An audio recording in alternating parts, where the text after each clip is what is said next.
Okay రండి madam. కొంచెం ముందు పదండి. ముందుకు వచ్చి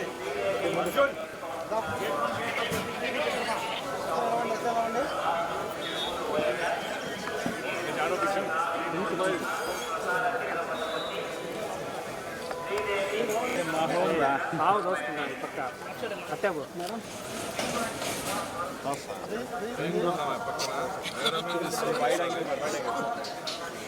చూడండి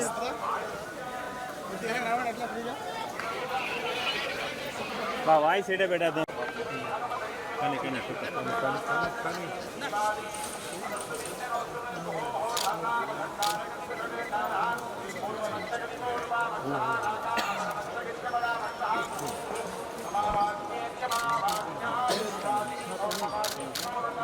పో బాబాయ్ పో.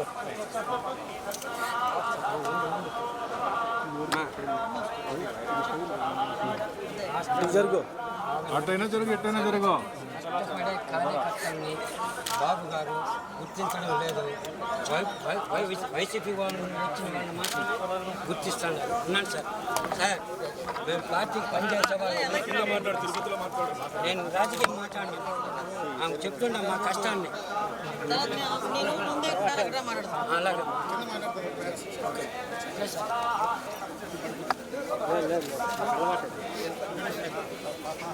Right side right side madam ఈ పక్క మీరు చెయ్యట్లేదండి.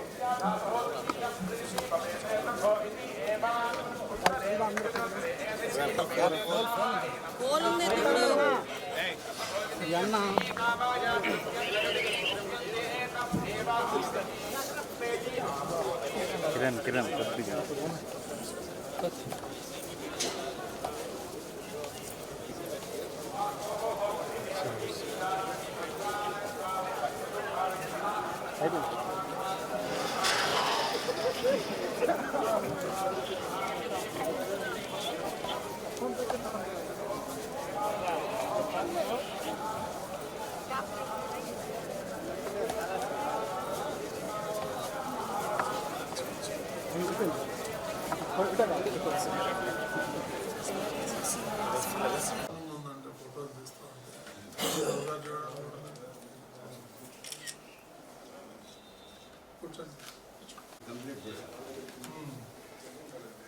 కొద్దిగా అంటే ఇంకా చాలా ఉన్నాయి. 5 వర్కులు ఉన్నాయి సార్. ఆ 5 వర్క్స్కి కూడా ఎస్టిమేట్స్ వేసి పంపించాను. ఎస్టిమేట్స్ కరెక్ట్గా లేట్ అవుతుందని కంప్లీట్ చేసి పెట్టమని పెట్టాను. ఈలో బంధువులు ఎన్నికం మళ్ళీ వెరిఫై చేసి ఇచ్చేస్తాను. 5 వర్క్స్ ఉన్నాయి. మేము ఎస్టిమేట్ వేసాము, శాంక్షన్ కాలేదు. మళ్ళీ ఇప్పుడు ఎస్టిమేట్ వేసారు. కరెక్ట్గా ఉందా లేదో చెక్ చేయాలి. అది వచ్చేస్తుంది. తర్వాత చెరువుది 1.7 అప్పుడు ధర్మారెడ్డి గారు ఉన్నప్పుడు ఏమన్నారంటే తిరుమల పుష్కరనే మనం సరిగ్గా మెయింటైన్ దగ్గర ఉంటేనే కష్టంగా ఉంది, అంత దూరంగా ఉంటుందని స్టాప్ చేశాం. ఫిల్టర్ హౌస్ అది పెట్టి నీట్గా ఆ చెరువుల్లోనే మళ్ళీ పుష్కరం లాగానే స్టెప్స్ అయితే పెట్టి ప్లాన్ వేసి ప్లాన్ కరెక్ట్గా ఉందా లేదో చెక్ చేయాలి. తిరుమలకి ఆయనే చేస్తున్నారు.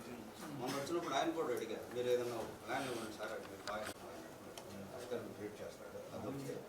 తర్వాత ఇంకొక ఫోర్ ఎస్టిమేట్స్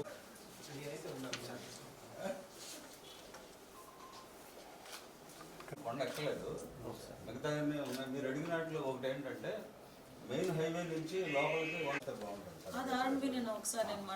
ఆ తర్వాత ఫస్ట్ ఫేజ్లో చేయగలిగినన్ని ఇప్పుడు చేస్తాం. రోడ్ ఘాట్ రోడ్ ఒకటి ఏర్పాటు చేయాలి. తర్వాత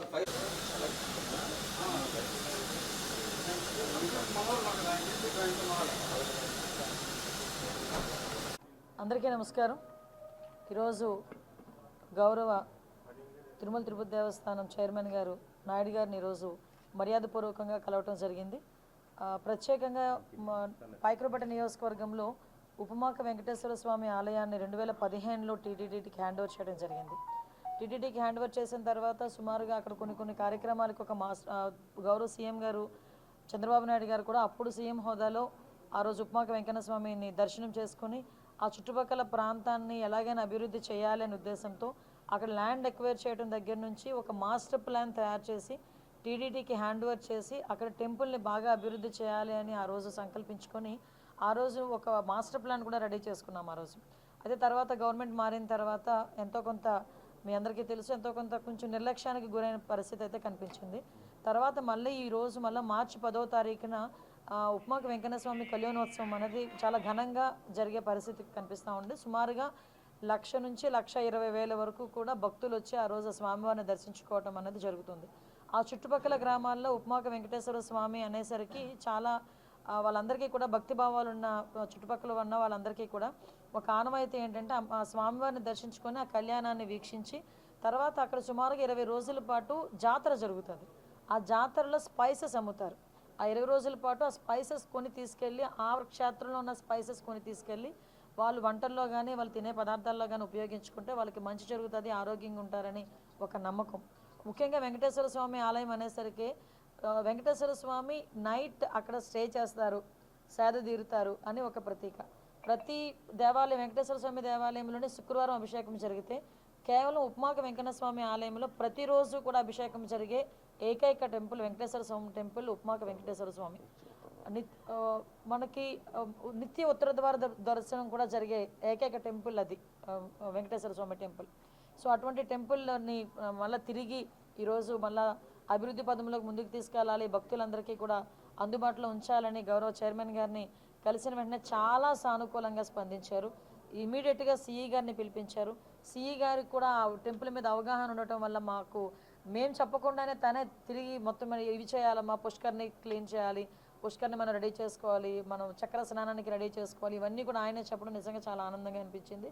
ఏదైతే గౌరవ సీఎం గారు ఆలోచన మేరకు మళ్ళా తిరిగి ఈ టర్మ్లో మా అందరి ఆధ్వర్యంలో ఈరోజు మళ్ళీ తిరిగి ఉప్మాక వెంకన్న స్వామి ఆలయం అనేది మంచి అభివృద్ధిలోకి ముందుకు వస్తుందని అపారమైన నమ్మకంతో మేము ఇక్కడ నుంచి వెళ్తున్నాం.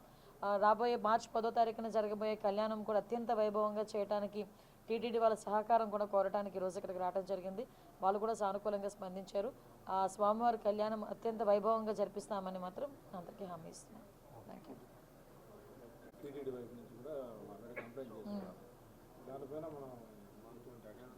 మేడం ఆగమ శాస్త్రం ప్రకారం ఐడియా ఉంది నాకు. ఆగమ శాస్త్రం ప్రకారం టెంపుల్ పైన ఫ్లై అవ్వకూడదు. యాక్చువల్గా లాస్ట్ టైం కూడా మా దృష్టికి వచ్చింది ఈ విషయాన్ని. మేము కంప్లీట్గా దాని మీద ఒకసారి ఎంక్వైరీ కూడా వేయమని చెప్పాము.